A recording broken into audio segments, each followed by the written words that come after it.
Hello, my name is Adrian Goldberg and welcome to Byline Radio, or if you're listening on catch up, to the Byline Times podcast.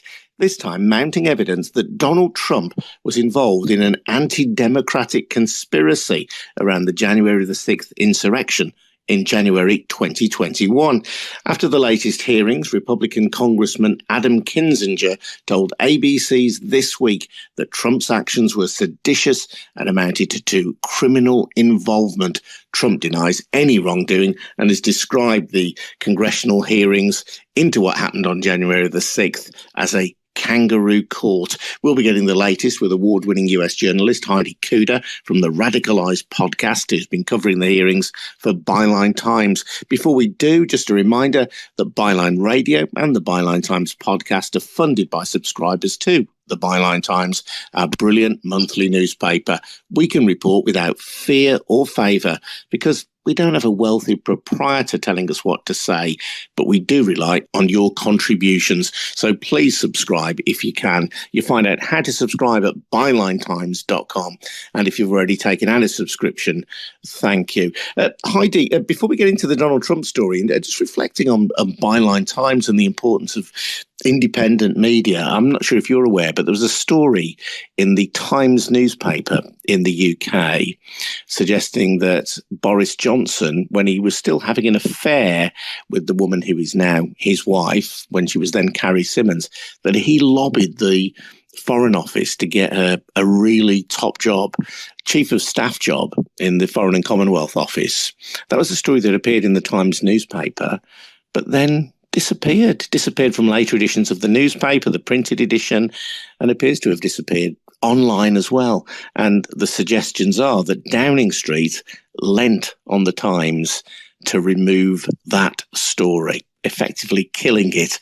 Of course, it won't kill it because people like us will keep mentioning it, but it just shows, doesn't it, the power, the immense influence that these newspaper proprietors have, and the way in which Downing Street and other governments, of course, in other countries can lean on the established press, who they deem to owe them favours. Well, in 2016, when the resistance meetings were still underground, one of my first friends that I made was somebody from Romania originally, and he said that the authoritarian capture starts with the silencing of truth. And that is why independent investigative journalism is so critical. And interestingly, we saw all the corporate media suddenly, with the onset of Trump, form these investigative teams, but I looked at them with a very jaundiced eye, and their reporting played out my cynicism, because it was quite often just so Vichy. One good story over here, one puff piece over there.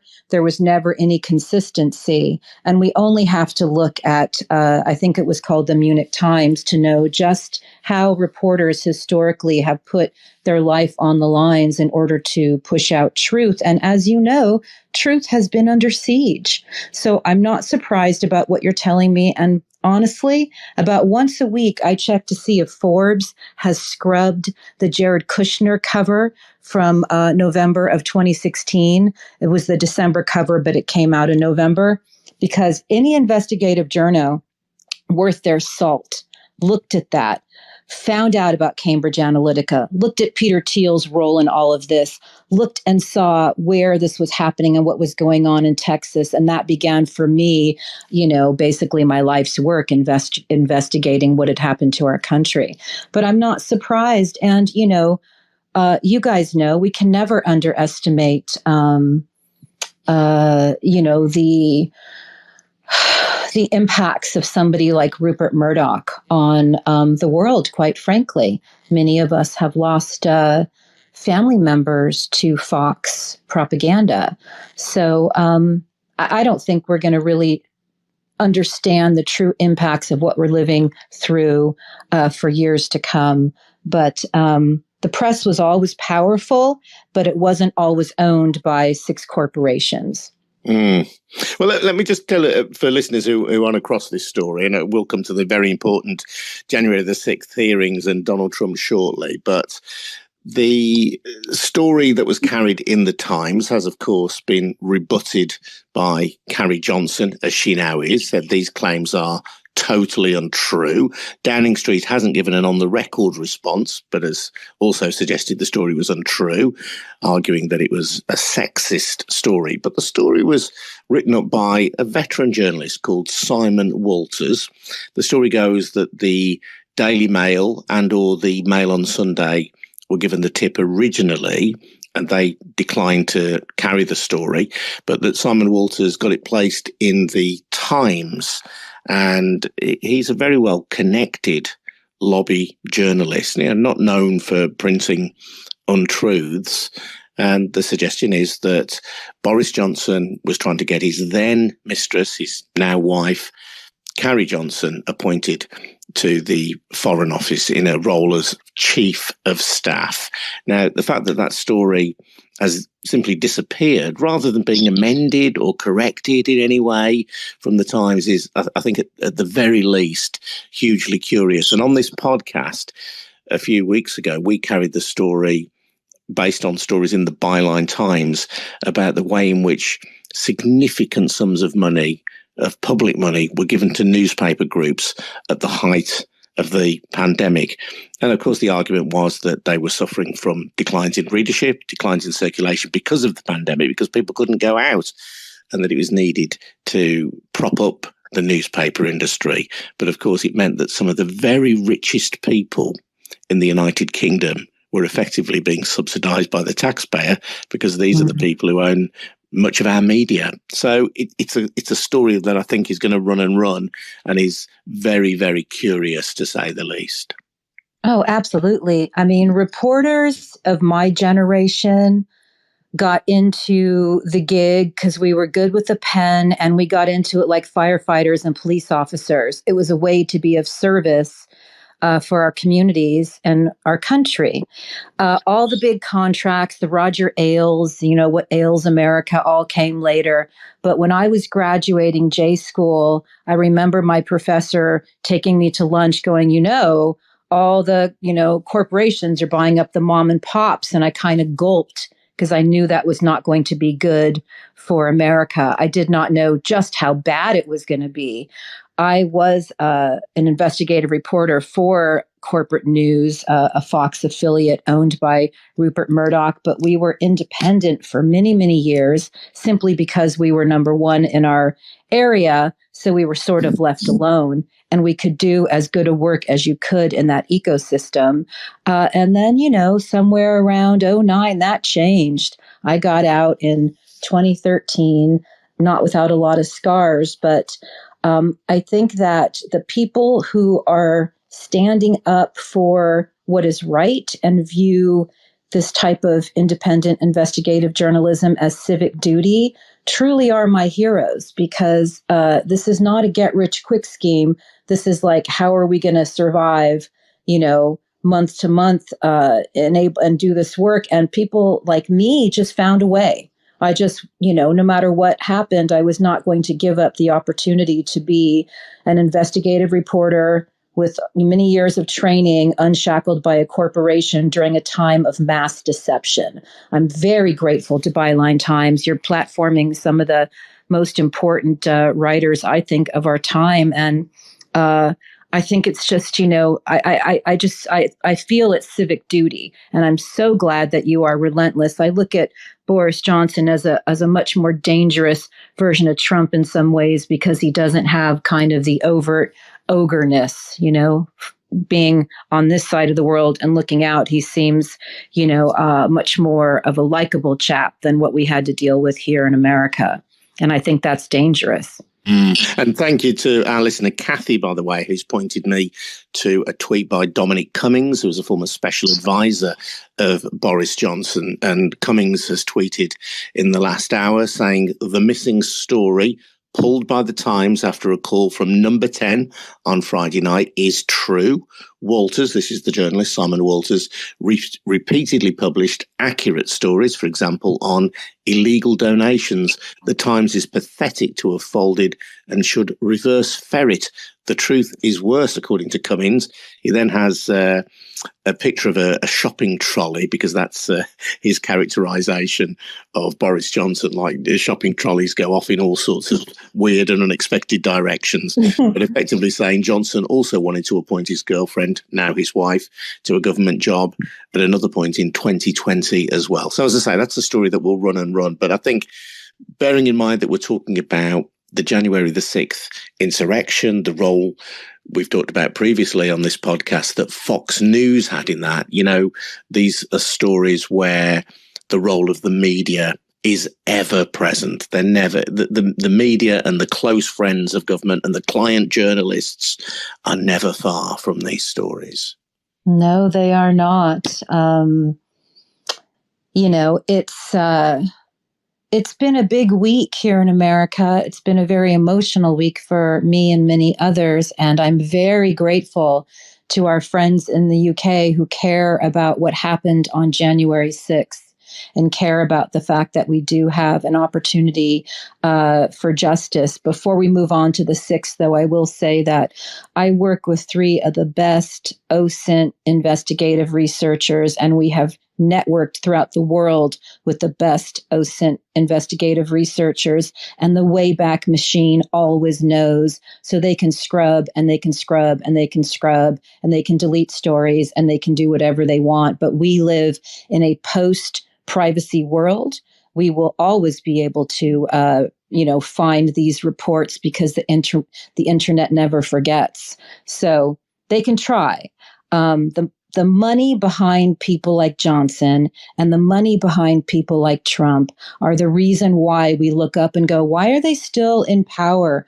How do they get away with this?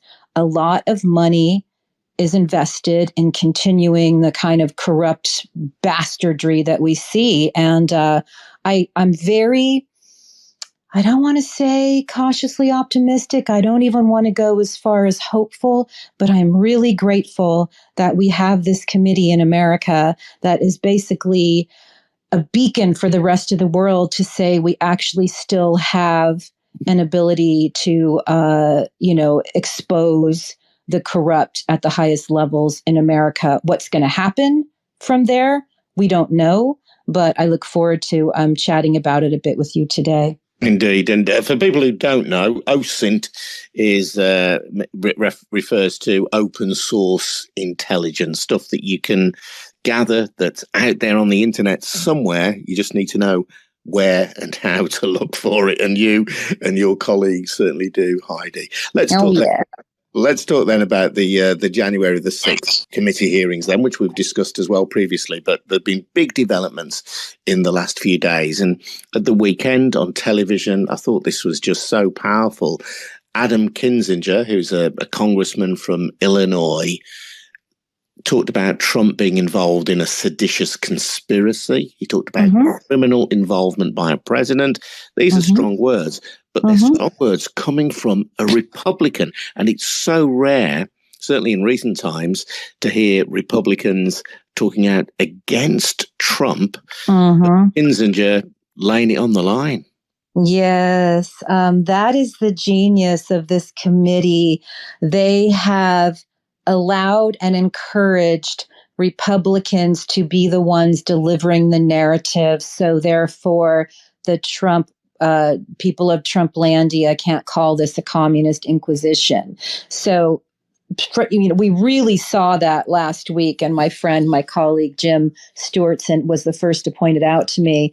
These are not Democrats doing the narration. The entire way, all the big moments have been delivered from members of his own party. Now, if there is more of a, if there's less restraint in talking smack about Trump at this point from members of their party, keep in mind that he is not drawing the crowds that he was. He's no longer as terrific for ratings. He still has his base, but the cult that has been manufactured around these lies in this time, the radicalized folks, they will go to another avatar. So it more than likely we have to start looking at people like the Florida governor, Ron DeSantis, and others. So I think that there's probably less fear that they won't be able to get the money from the major donors if they talk shit about Trump again. I don't think he quite has the same power he did. That said, anytime a dictator still has a bit of power, and that's exactly what he, has manufactured himself to be, we must be concerned because, as the Honorable Judge Lutic said, Trump and his supporters continue to be a clear and present danger to our country. So it's not to underestimate the fact that we are still in peril. Yeah, this was testimony as well at the committee hearings from Judge Michael Lutic. I think he's a former judge now, but he said that democracy today is on a knife's edge, and he described Trump's efforts to overturn the election as treacherous. And this is a guy who I've seen as been described as having real gravitas. He's not a political animal. He is a judge. Mm-hmm. Well, I think for those who have not necessarily had the opportunity to spend, 8 or 9 hours watching every moment of the hearings, I just wanted to offer a summary of what we've heard in the first 3 days, and then also remind people that it's very important never to forget the police officers who testified originally last year. But the takeaways are quite simple. Trump attempted a coup. It was very much a cynical money-making scheme. Nobody really believed it, even those promoting it.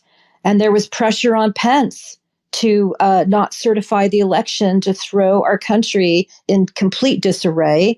And I thought about this a lot. And a friend of mine last night said that, because I really was grateful to Pence on Thursday. I begged the guys on my show, can we just have 40 minutes where we're just grateful to Pence? And, they're like, no, 2 minutes, 3 minutes, 4 minutes.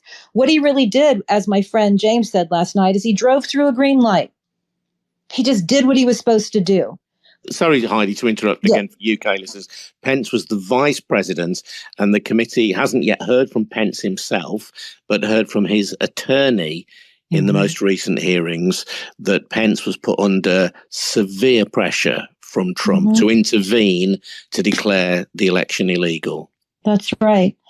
I mean, it was, people talk about there was like a 40-foot distance between, having a democracy and not having a democracy.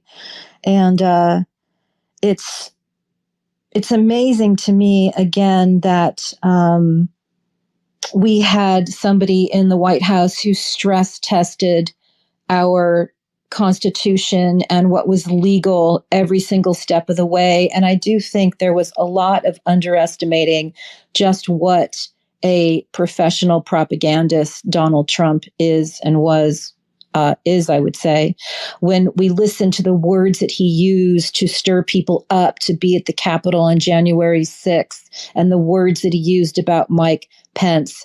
We heard in the hearing on day 3 that he called him a wimp and used the P word in reference to him, and told his, at his rallies, that I'm not going to really, if Mike doesn't do the right thing, I'm not really going to want to be his friend, and things like that. He used classic mob speak, which I'm sure you're very familiar with.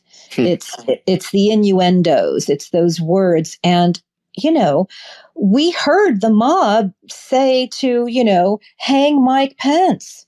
So the fact that Trump would be willing to put his vice president in such great peril and be willing to put police officers in great peril, we're going to find out more about what happened in the hours that he did not call for backup. It's not surprising because he's the same guy who really, I believe, is responsible for hundreds and thousands of deaths from not handling COVID with any proper, backing. We're just still, I don't think that there has been any breathing room for people to really just realize just how bad this country suffered under Trump and how, quite frankly, we are still suffering. Was there any explanation given as to how this might have been a successful money-making scheme then for Trump? Because that's an element of the story that puzzles me. I can understand the insurrection, the desire not to lose power. How were he meant to capitalize on it? Oh, that's such a great question. Well, so I'm making a commitment with my team and the writing that I do that I'm going to consistently follow the money. We are in an information war with professional propagandists. And if we react to everything at its face value, I think we will continue just to sort of lurch around. But if we always follow the money, things will start to make a lot more sense. Trump raised $250,000, and this is what we learned on day 2, from what I call the big grift, from what Zoe Lofgren called the big lie, which was really the big ripoff. The more he gets up there and says there was this lie and we need your help investigating it and proving it, the more he could just go ka-ching and people would send him money. And what did we find out on day 2? That the money was not being used to challenge the voter fraud, that it was going to a charity for Mark Meadows, that various members of Trump's administration were benefiting. That still leaves hundreds of millions of dollars where we're like, where did that go? Now, I think what we're going to be seeing the committee doing, because just like with Al Capone, we wanted to catch him on all the terrible things he did, but what happened? The bean counters caught him on tax fraud, right? Yeah, I think we know that if you look at who turned up in D.C., this was not the this was not a crowd that probably came from a lot of trust funds. There was money that was available to them to get them there. And I think that we're going to be following a lot of how they got it, where they got it, because paying for sedition is actually money laundering and illegal. And the other thing is, when you're dealing with a professional propagandist, this is so important. Every time Trump would tweet some venomous thing at Nancy Pelosi, his bank account balance would go up. Creating that outrage is how he would make his money. We now have a politician in America, Marjorie Taylor Greene, doing the same thing. They create these witches. Currently, Kamala Harris is one of the witches they create. These are all money-making schemes. Ron DeSantis, the governor of Florida, raised $100 million by creating all these hate bills. The way you stoke outrage and the way you raise money is doing exactly what they're doing. They're demonizing people or great groups of people, and that results in filling their coffers. And I believe that this whole big lie, that's what it was about for Trump. He goes back to his default is where does he get the money? I don't know if our friends in the UK are aware, but Trump never stopped campaigning. So he becomes president and immediately he's campaigning. And campaigning then became the family business. His sons were always out there, his daughters out there, everybody's on the campaign trail, the girlfriends out there, the wives of the sons are out there, always hosting these rallies, always raising money. And for a guy who, in my investigations in the 2000s, was always had his hands in some way, form, or another in a Ponzi scheme, this was just a massive opportunity for him. In terms of Mike Pence, he's a vice president.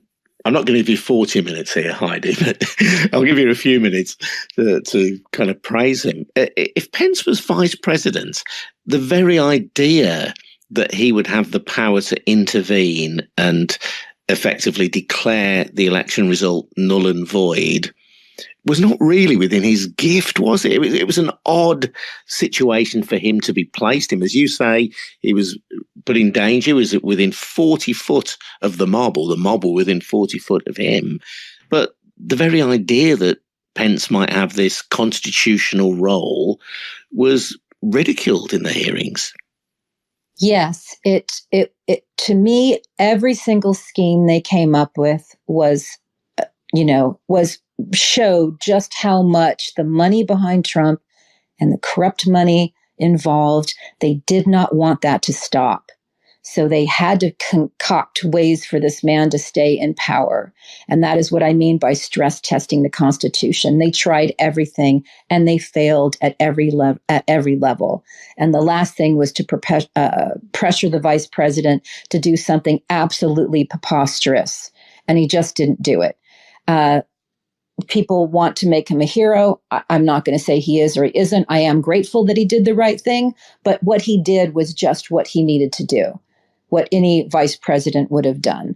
If a vice president could determine the outcome of an election, this would be a very different country. Yeah, I think the question was raised. I mean, the founding fathers of the United States, the people who drew up the Constitution, would not, in all seriousness, have vested the power to determine whether an election was fair or not in the hands of somebody who had an interest in the outcome. It's laughable, really. It is laughable, but it's totally laughable, but so serious. And I think that one of the folks interviewed for the hearings, Eric, I'm trying to remember his name, Hirschman. Somebody needs to tweet it out.